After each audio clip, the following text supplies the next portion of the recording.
Nous allons passer donc à une nouvelle session. Donc, nous allons voir les contributions d'Edmond Becquerel dans le domaine de la photographie. Et je donne donc la parole à Edmond Amounial et Indra Mita pour cette nouvelle session. Edmond.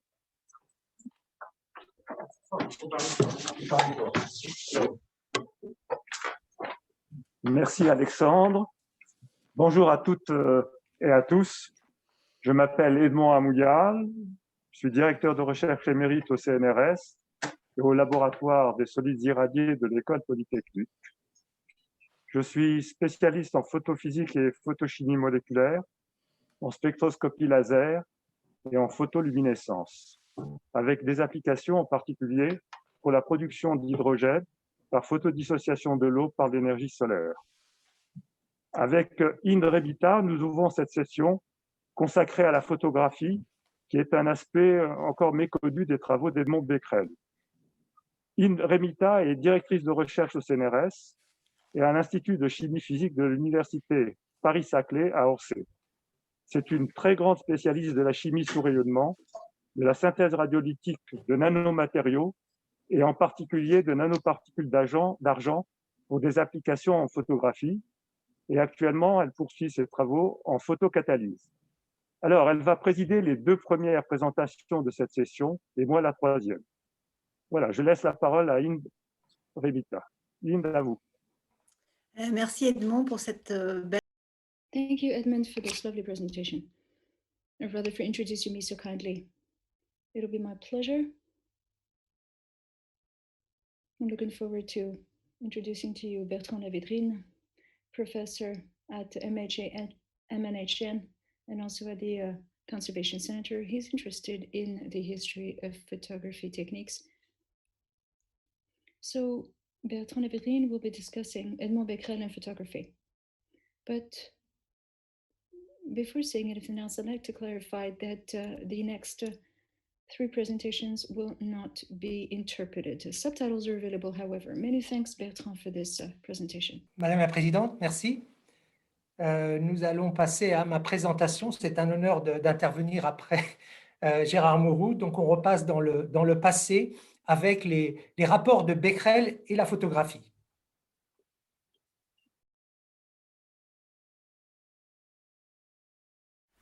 Bonjour à toutes, bonjour à tous. Le nom d'Edmond Becquerel est souvent mentionné dans les traités de photographie du XIXe siècle. Et Edmond Becquerel compte parmi les fondateurs de la Société française de photographie en 1854. Son cours de physique appliquée au Conservatoire des arts et métiers, qui couvre les techniques photographiques, attire plusieurs centaines d'étudiants, dont bon nombre de photographes. Sans doute bon enseignant, mais peu pratiquant. Becquerel ne s'adonne pas à la photographie en esthète. La photographie constitue pour lui, avant tout, un corps d'observation et d'expérience. Il ne nous reste aucune photographie faite par Becquerel qui ne soit un essai de laboratoire et de surcroît, il se prête sans enthousiasme à la pose. Le plus ancien portrait que l'on connaisse de lui a été réalisé par Jules Dubosc. Dubosc est un photographe et un ingénieur opticien réputé installé rue de l'Odéon à Paris. L'habileté de Dubosc pour la construction d'appareillages optiques et mécaniques l'amène à concevoir des instruments scientifiques, des microscopes, des spectroscopes, des héliostats, des projecteurs, etc., afin de satisfaire aux besoins des savants de l'époque. Il réalise un héliostat pour Léon Foucault ainsi que le fameux phosphoroscope d'Edmond Becquerel. Il conçoit également un appareil stéroscopique pour David Brewster en 1850. Et c'est avec un tel appareil photographique qu'il va portraiturer plusieurs de ses clients, une heureuse circonstance qui nous laisse aujourd'hui sans doute le premier portrait au daguerréotype d'Edmond Becquerel, mais aussi celui de Léon Foucault, ainsi que d'autres images sans doute plus commerciales. Quelques années plus tard, vers la fin des années 1850, Becquerel pose dans l'atelier photographique de Félix Nadar, rue Saint-Lazare, son vieux camarade de classe du lycée Condorcet à Paris. Nadar va devenir le photographe attitré de la famille. La force de ses portraits réside dans ce génie à traduire à travers les poses la psychologie de ses sujets. De ces portraits d'Edmond, émane une certaine douceur, beaucoup de réserve, voire de distance. Il n'a pas le tempérament d'un Delacroix. Il ne cherche pas à séduire comme une Sarah Bernard, ni à vous scruter comme un Édouard Manet. Aucun photographe, que ce soit Pierre Petit pour sa Galerie des hommes du jour ou Liébert, ne parviendra à le rendre plus expressif. Dans ses derniers portraits par les ateliers Nadar à la fin des années 1880, son regard se perd dans la périphérie de l'image et suggère une grande lassitude. Sa santé déclinait alors. Becquerel n'était pas un homme de scène, mais il était avant tout un homme de science, plus stimulé par la confrontation à l'expérience qu'à celle de l'œil du photographe. Il s'éteint en 1891 et Félix Nadar lui rend un hommage fraternel dans sa revue populaire Paris Photographe. Puis Nadar l'inscrira parmi les primitifs de la photographie dans son livre Quand j'étais photographe, l'associant à tout jamais à l'histoire de la photographie. Alors comment et pourquoi Becquerel a-t-il marqué l'histoire de la photographie ? Eh bien, Edmond Becquerel débute sa carrière de scientifique en 1838. Il n'a que 18 ans, mais la décision est prise.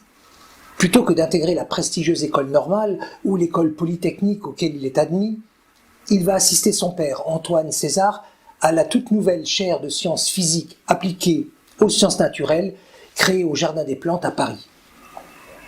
Ce père, Antoine César, est membre de l'Académie des sciences, et c'est, semble-t-il, un caractère bien trempé, un hyperactif. On écrit de lui qu'il va toujours dansant, sautillant, sautelant, sautillotant, titubant, frétillant, frétillonnant, frétillotillant, trottinant, tortillant, tortillonnant, gambillant, heurtant, cognant, butant, culbutant, enfin dans un état d'agitation fébrile qui ne peut être que le résultat de ses études électriques. Et oui, Antoine César Becquerel s'intéresse à l'électricité et à la production d'électricité par la pression, par la chaleur, et la mission d'Edmond sera, s'il le veut bien, mais il n'a sans doute guère le choix, elle sera d'explorer la production d'électricité par la lumière. Travailler sur la lumière à cette époque n'est pas fortuit.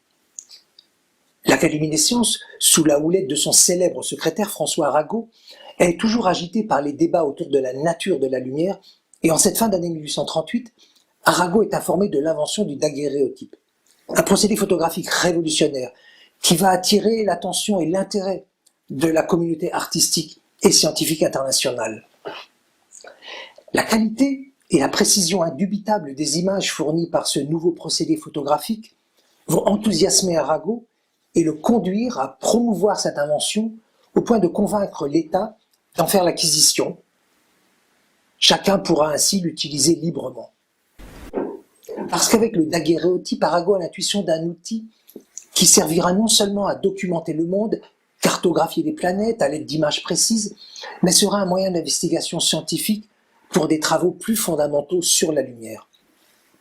Cet œil artificiel, sensible même dans les rayons obscurs, va compléter la vision humaine et permettre d'enregistrer les spectres des astres et mesurer l'intensité lumineuse des planètes.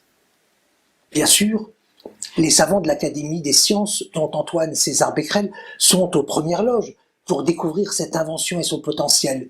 Et tout naturellement, l'information passera de Becquerel père à Becquerel fils, Edmond, qui l'exploitera dans le cadre de sa thèse sur les effets chimiques et électriques produits sous l'influence de la lumière solaire. En août 1840, il présente un manuscrit de thèse assez concis qui s'articule autour de deux thèmes. Le premier est consacré aux effets chimiques de la lumière. Il traite essentiellement des substances impressionnables, c'est-à-dire des substances sur lesquelles la lumière laisse une trace perceptible, un changement d'aspect, et bien sûr cela englobe les substances utilisées en photographie avec le daguerréotype. Ce qui est intéressant dans le cours de ce manuscrit de thèse, c'est qu'après avoir évoqué les travaux de Niepce, Daguerre et Talbot, Edmond Becquerel s'attarde sur un nouveau procédé photographique à base de sel de chrome, d'iode et d'amidon. Cette digression sur plusieurs pages peut surprendre dans le cours de ce travail académique de seulement 49 pages. Il présente ainsi une nouvelle technique photographique qu'il a mise au point et qui ne connut jamais d'application. Et c'est ce que l'on appellerait aujourd'hui une technique de photocopie. Pour comprendre l'importance qu'il y trouve, il convient de préciser qu'en 1840, lorsqu'on utilisait un procédé de photographie sur papier comme celui de Fox-Talbot, on obtenait généralement une image inversée. En effet, la lumière noircissant la feuille, les traits qui étaient sur le document original en noir sur fond blanc devenaient blancs sur fond noir dans la copie photographique, ce qu'on appelle un négatif. Ce négatif était alors considéré comme un handicap par les pionniers de la photographie, et l'on saisit mieux l'enthousiasme d'Edmond pour son procédé qui reproduit, comme il l'écrit, les ombres par les ombres et les clairs par les clairs, et de surcroît qui est peu dispendieux, pour reprendre ces termes. Cette profusion de détails l'écarte un peu des objectifs de sa thèse. Elle lui permet néanmoins de s'inscrire dans la lignée des pionniers de la photographie comme Talbot, Niepce et Daguerre. La deuxième partie de la thèse s'attache à la mesure des effets électriques de la lumière solaire. Les composés photosensibles qu'il a retenus pour réaliser ses expériences sont le bromure, le chlorure et l'iodure d'argent.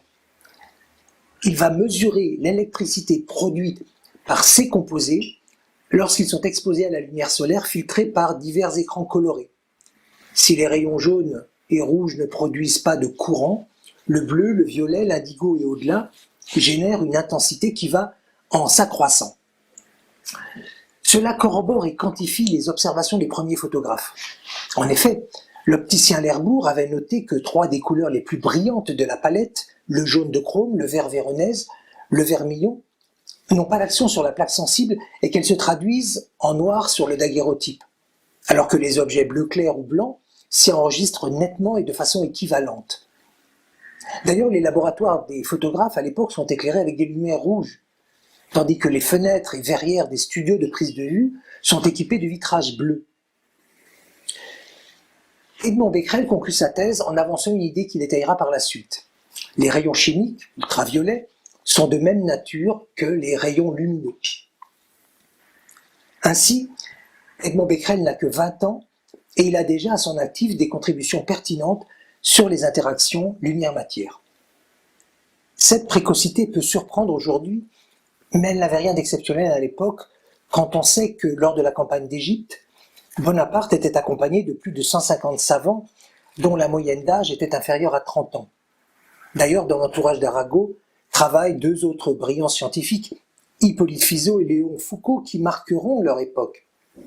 À l'annonce de la découverte du daguerréotype, comme Becquerel, Fizeau et Foucault n'ont que 19 ans. Ils vont adopter l'invention du daguerréotype, y apporter des perfectionnements majeurs et l'appliquer à la recherche. Léon Foucault enregistrera des spectres de la lumière solaire, il introduit la microphotographie et réalise avec Alfred Donné des vues daguerriennes au microscope destinées à la documentation médicale. Après sa thèse, Edmond Becquerel poursuit ses expériences.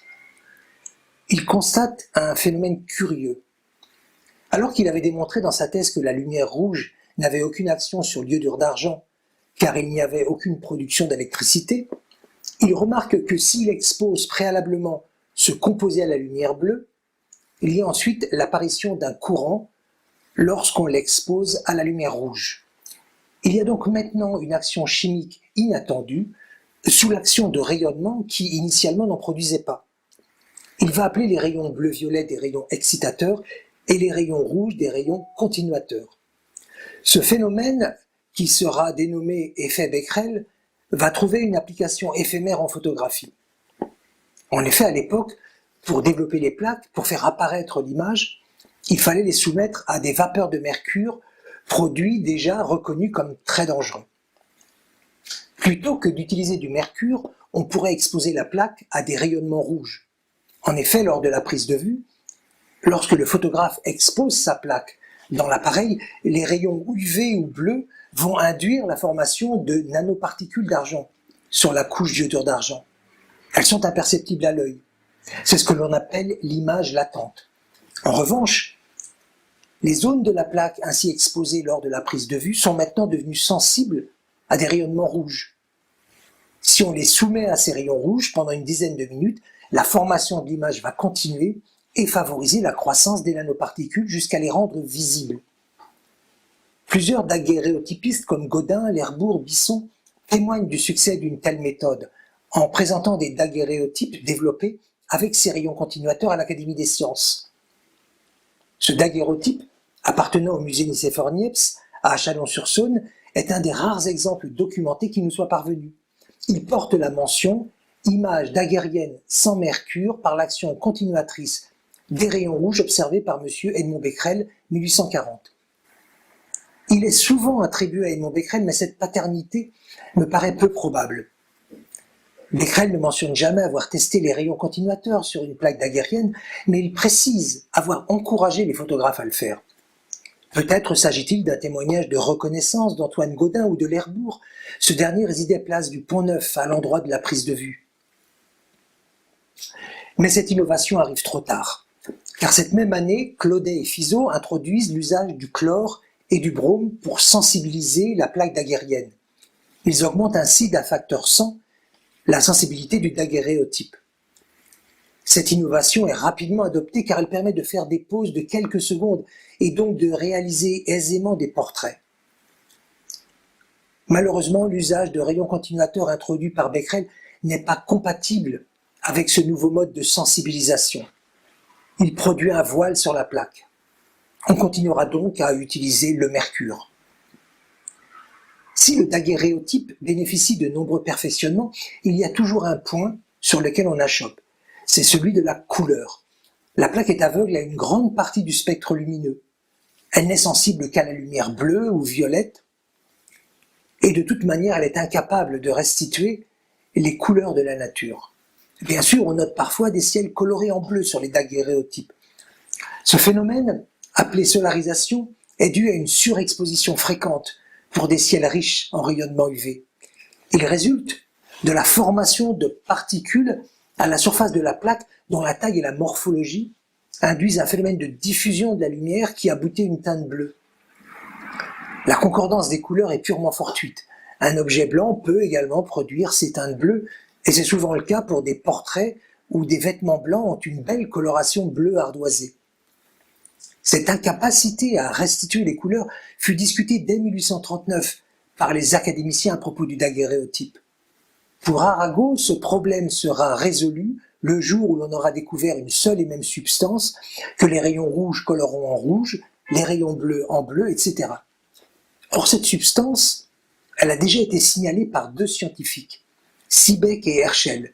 C'est le chlorure d'argent. Le chlorure d'argent a une propension à conserver les couleurs auxquelles il est exposé, comme la lumière rouge qui lui imprime une belle teinte rose brique. Le chlorure d'argent est normalement insensible à la lumière rouge.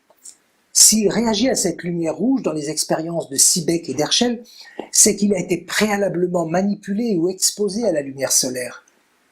C'est une autre manifestation des rayons continuateurs de Becquerel. Becquerel va tenter d'enregistrer les couleurs du spectre solaire dispersées par un prisme, d'abord sur une feuille imprégnée de chlorure d'argent, sans grand succès. Il renouvelle l'expérience sur une plaque d'argent couverte de chlorure d'argent. Et là, il nous relate ses observations. Il écrit « J'ai aperçu comme un souvenir du spectre fixé sur la lame et dont les nuances correspondaient exactement aux parties lumineuses de même couleur du spectre solaire. La place où le rouge avait frappé était rouge pâle, le jaune était jaune, le bleu bleu, etc. » En janvier 1848, il transmet la description de ses expériences à Arago, et le texte définitif sera publié la même année dans les annales de chimie et de physique. Il dénomme ces photographies couleurs des images photochromatiques. Elles sont obtenues directement dans l'appareil photographique, sans autre traitement que celui de préparer une couche de chlorure d'argent sur une plaque argentée semblable à celle du daguerréotype. Becquerel reproduit ainsi des gravures et des planches colorées après des expositions de plusieurs heures au soleil. Celles-ci se conservent indéfiniment dans l'obscurité, mais s'estompent à la lumière. Becquerel laissera le soin à d'autres photographes et scientifiques de chercher une solution pour fixer ces images. Le plus actif d'entre eux sera Abeniev de Saint-Victor. Becquerel va l'accueillir en voisin au laboratoire de Jardin des Plantes pour lui montrer la préparation des plaques. Malgré 20 années d'efforts ponctués de plusieurs communications à l'Académie des sciences, rien n'y fera. les couleurs disparaissent et l'image exposée à une lumière diffuse s'efface lentement. Les tentatives de Niepce de Saint-Victor sont des échecs. Bien d'autres, comme Alphonse Poitvin, Edmond de Saint-Florent, René Colson, s'y attelèrent sans plus de succès. Jusqu'à la fin du XIXe siècle, des articles émailleront les journaux scientifiques et photographiques, illustrant les modestes avancées d'un procédé sans avenir photographique. Edmond Becquerel admettra plus tard que les reproductions des images du spectre et celles de la chambre noire, avec leur couleur naturelle, n'ont encore qu'un intérêt purement scientifique et l'on ne peut songer à leur application. Par chance, plusieurs images photochromatiques par Becquerel nous sont parvenues et sont conservées dans les collections du Conservatoire national des arts et métiers, du musée Nicéphore-Niepce et du Muséum national d'histoire naturelle, heureusement préservées de la lumière. La nature des couleurs et leur formation sont restées un mystère jusqu'à nos jours. Deux hypothèses se sont opposées, celle d'une origine pigmentaire contre celle d'une origine interférentielle des couleurs. Les travaux de thèse soutenus par Victor de Sauve en 2018 ont permis de caractériser la couche image et de réfuter l'origine interférentielle des couleurs en montrant que les distributions de taille ou de localisation de nanoparticules d'argent varient selon la couleur et sont responsables de l'absorption dans le visible par résonance de placements de surface localisés. Cette découverte de l'image photochromatique apportera la notoriété à Edmond Becquerel auprès des photographes et du grand public. Après 1850, il restera proche du milieu de la photographie, mais ses recherches s'en éloignent. Il occupe la maison mise à la disposition de la famille depuis 1848 dans l'enceinte du Jardin des Plantes au 57 rue Cuvier. Celle-ci sera détruite en 1896. Le bâtiment qui abritait le laboratoire existe encore. En 1938, à l'occasion du centenaire de la création de ce laboratoire, le journal L'Illustration consacre un article à la dynastie des Becquerel. Une photographie de l'ancien laboratoire de Cuvier, dans lequel les 4 Becquerel ont poursuivi leurs travaux depuis 1848, est présentée. Il est difficile de croire, vu l'état de négligence et de poussière qui y règne, que ce soit réellement le laboratoire occupé à l'époque par Jean Becquerel, le 4e scientifique de la dynastie, et que la diffusion d'une telle vétusté ait été approuvée au plus haut niveau du muséum. Ou alors faudrait-il y voir un moyen de sensibiliser l'opinion publique sur le manque de moyens alloués à la vénérable institution. Au demeurant, en 1939, lors de la cérémonie officielle du centenaire de la création de la chaire de physique, en présence du président de la République, de ministres et d'académiciens, le directeur du muséum, M. Germain, ne rate pas l'occasion en proclamant: toutes les recherches des Becquerel ont été réalisées dans cette célèbre maison. Comme nous serions heureux de lui restituer son éclat d'antan, d'en faire le musée de nos souvenirs, hélas, le temps l'a meurtrie cruellement, et le laboratoire qu'elle abrite inspire grande pitié. Preuve évidente, il est vrai que les plus belles réalisations peuvent être faites avec de faibles moyens.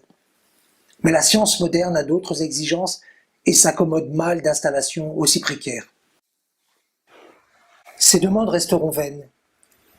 Les événements qui allaient enflammer l'Europe cette même année contribueront à effacer peu à peu le souvenir d'Edmond Becquerel et de ses contributions scientifiques. De toutes ces découvertes, aucune n'aura un impact décisif sur la pratique de la photographie. L'effet Becquerel nourrira la réflexion sur la théorie de l'image latente en photographie au XXe siècle, mais il n'y aura que peu d'applications photographiques au XIXe. Quant à l'image photochromatique, même en résolvant la question de sa fixation, de sa stabilité, elle n'aurait pu satisfaire un public avide de photographies instantanées. La rapidité lors de la prise de vue et la possibilité de produire de multiples exemplaires l'emportent sur le fait d'obtenir laborieusement une image couleur. Même le procédé spectaculaire de photographie couleur interférentielle, introduit en 1891 par Gabriel Lippmann, en fera les frais. Voilà le paradoxe. Edmond Becquerel est resté dans les mémoires pour ses apports à la photographie, alors qu'ils n'eurent que peu d'incidence à l'époque. En revanche, il est resté largement ignoré pour des contributions essentielles de nos jours, comme la production d'électricité grâce à la lumière solaire. Certains avanceront que cette découverte, faite à 19 ans, est le fruit des travaux de son père. Mais peut-on distinguer aisément aujourd'hui le rôle de chacun ? Il y eut dans ce laboratoire de physique du Jardin des Plantes, lieu de savoir et de savoir-faire, un continuum de l'expérience porté par une lignée. 2, voire 3 générations de Becquerel s'y sont côtoyées. Cela a pu prêter à certaines objections, mais on ne peut nier le rôle essentiel joué par cette proximité dans la transmission des savoirs tacites et dans l'enchaînement des apports de connaissances nouvelles. Les découvertes des uns ne sont que l'aboutissement d'un transfert rapide et direct de ces savoirs et des objets d'expérience des autres. Ainsi, pendant près d'un siècle, la dynastie des Becquerel a généré, grâce à un travail d'expérimentation remarquable, des connaissances nouvelles dont on ne mesurera l'importance que bien plus tard. Que ce soit la production d'électricité par la lumière solaire, ou voire même l'étude de la température de l'air près ou loin des bois, réalisée par Edmond et son père, ces contributions apportent aujourd'hui des alternatives efficaces afin de lutter contre le réchauffement climatique et d'œuvrer pour le développement durable. Elles trouvent ainsi toute leur légitimité au Muséum national d'histoire naturelle. Merci de votre attention. Merci bien pour ce très bel exposé. Donc, il y a une question, mais je pense que vous avez apporté une grande partie des réponses. Quelle découverte photographique peut-on mettre au crédit d'Edmond Becquerel? Alors, Becquerel a découvert l'effet photovoltaïque. Mais en revanche, je dirais que dans le domaine de la photographie, les phénomènes qui sont à l'origine de ces deux plus grandes innovations, c'est-à-dire les rayons continuateurs et l'image photographique, eh ben, ces phénomènes, ils avaient déjà été découverts et décrits auparavant par Seebeck, par Herschel, voire même par Talbot pour les rayons continuateurs. Talbot décrit ce phénomène. Mais ce sont juste des observations. Et la force de Becquerel, ce n'est pas de les avoir découverts, mais c'est d'avoir repris ces observations dans le cadre d'une expérimentation robuste en développant des outils tout à fait remarquables. En particulier, on a vu l'actinomètre, le phosphoroscope, et ces outils ont permis de quantifier et de comprendre ces phénomènes et de les exploiter au mieux. Et c'est ce qui a permis en fait d'aboutir à l'image photochromatique et à promouvoir l'effet Becquerel. Et je pense que c'est bien de cela dont nous lui sommes redevables. C'est ce travail d'expérimentateur qui a été souligné tout à l'heure par Christine Blondel. Moi, je voulais savoir, est-ce que c'était lui qui faisait préparer ces émulsions d'AGVR ou AGCL? Oui. Alors, au départ, je ne suis pas sûr qu'il ait travaillé sur des émulsions à proprement parler. Je pense qu'il a travaillé sur des plaques argentées et c'est préparé en les trempant dans des solutions ou par des méthodes électrolytiques. En tous les cas, c'est les témoignages de laboratoire qu'on peut avoir, que ce soit ces notes ou les textes, montrent qu'il avait, comme on dit, vraiment les mains dans le cambouis, qu'il travaillait sur la paillasse, et c'est sans doute ce qui faisait sa force et ce qui a fait sa force plus tard en tant qu'enseignant, parce qu'il parlait vraiment des aspects pratiques et expérimentaux qu'il maîtrisait très bien. Merci pour ces réponses très claires.